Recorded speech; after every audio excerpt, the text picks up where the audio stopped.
ఈ రోజు బైబిల్ అధ్యయనం లూకా సువార్త 9వ అధ్యాయం 37 నుండి 62 వచనాలు. ప్రార్థన. తండ్రి దేవా, మేము మీ వాక్యాన్ని చదివినప్పుడు మిమ్మల్ని బాగా తెలుసుకోవడానికి, ప్రేమించడానికి మరియు అర్థం చేసుకోవడానికి మాకు సహాయం చేయండి. ఆమెన్. లూకా సువార్త 9వ అధ్యాయం 37వ వచనం నుండి. మరునాడు వారు ఆ కొండ దిగి వచ్చినప్పుడు బహుజన సమూహము ఆయనకు ఎదురుగా వచ్చెను. ఇదిగో, ఆ జనసమూహములో ఒకడు, బోధకుడా, నా కుమారుని కటాక్షించుమని నిన్ను వేడుకొనుచున్నాను. వాడు నాకొక్కడే కుమారుడు.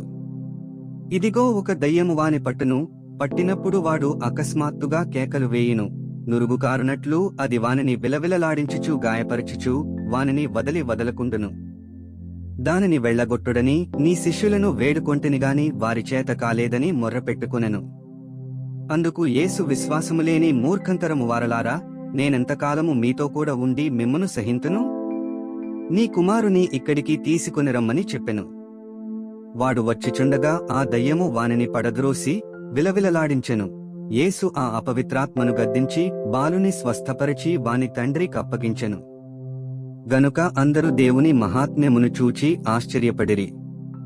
ఆయన చేసిన కార్యములన్నిటిని చూచి అందరూ ఆశ్చర్యపడుచుండగా ఆయన ఈ మాటలు మీ చెవులలో నాటనీయుడి. మనుష్య కుమారుడు మనుష్యుల చేతికి అప్పగింపబడబోవుచున్నాడని తన శిష్యులతో చెప్పెను. అయితే వారా మాట గ్రహింపకుండునట్లు అది వారికి మరుగు చేయబడెను గనుక వారు దానిని తెలిసికొనలేదు. మరియు ఆ మాటను గూర్చి వారు ఆయనను అడుగవెరచిరి. తమలో ఎవడు గొప్పవాడో అని వారిలో తర్కము పుట్టగా, యేసు వారి హృదయాలోచన ఎరిగి ఒక చిన్న బిడ్డను తీసుకుని తన యొద్ద నిలువబెట్టి, ఈ చిన్న బిడ్డను నా పేరట చేర్చుకునువాడు నన్ను చేర్చుకునును, నన్ను చేర్చుకునువాడు నన్ను పంపిన వానిని చేర్చుకునును. మీ అందరిలో ఎవడు అత్యల్పుడైయుండునో వాడే గొప్పవాడని వారితో చెప్పెను. యోహాను ఏలినవాడా, ఎవడో యొకడు నీ పేరట దయ్యములను వెళ్లగొట్టగా మేము చూచితివి.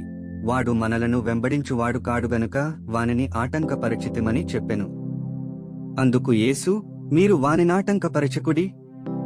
మీకు విరోధి కానివాడు మీ పక్షముననున్నవాడే అని అతనితో చెప్పెను.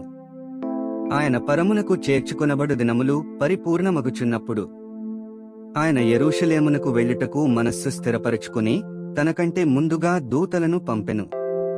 వారు వెళ్లి ఆయనకు బస సిద్ధము చేయవలెనని సమరయుల యొక్క గ్రామములో ప్రవేశించిరిగాని ఆయన యెరూషలేమునకు వెళ్లనభిముఖుడైనందున వారాయనను చేర్చుకొనలేదు. శిష్యులైన యాకోబును యోహానును అది చూచి, ప్రభువా, ఆకాశము నుండి అగ్ని దిగి వీరిని నాశనము చేయనట్లు మేమాజ్ఞాపించుట నీకిష్టమా అనడుగగా ఆయన వారి తట్టు తిరిగి వారిని గద్దించెను. అంతట వారు మరియొక గ్రామమునకు వెళ్ళిరి. వారు మార్గమున వెళ్ళుచుండగా ఒకడు, నీవెక్కడికి వెళ్ళినను నీ వెంట వచ్చెదనని ఆయనతో చెప్పెను. అందుకు యేసు, నక్కలకు బొరియలను ఆకాశ పక్షులకు నివాసములను కలవుగాని మనుష్య కుమారునికి తలవాల్చుకునుటకైనను స్థలము లేదని అతనితో చెప్పెను. ఆయన మరియొకనితో, నా వెంటరమ్మని చెప్పెను.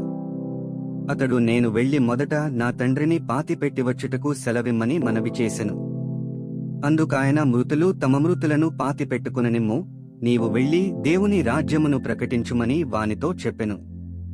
మరియొకడు, ప్రభువా, నీ వెంట వచ్చెదనుగాని నా ఇంటనున్న వారి యొద్ద సెలవు తీసుకుని వచ్చుటకు మొదట నాకు సెలవిమ్మని అడుగగా యేసు, నాగటిమీద చేయి పెట్టి వెనుక తట్టు చూచువాడెవడునూ దేవుని రాజ్యమునకు పాత్రుడు కాడని వానితో చెప్పెను.